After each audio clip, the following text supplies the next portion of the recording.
Žiūrėk, bet kai... O, jau dabar gausi vėlių. Ei, pavelių šūdo gabalė! Pavelių! Galėtum prisijungti prie tų 3 ralių mūsų plūgų.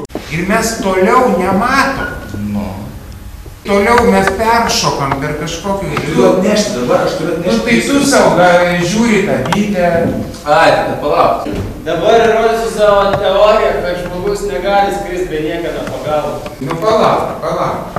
Tarkim, ne tai aišku, kad čia yra labai dideli trūkiai, kai kur.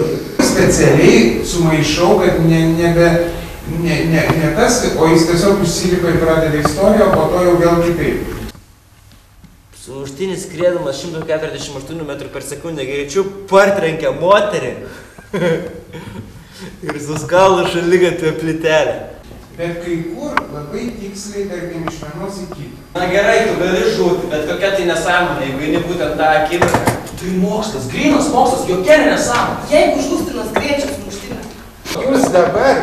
Jūs dabar atkartojat tą, ko mes nematysim. Užsidėk tą kokią... Ai, nu gerai, jeigu juodą.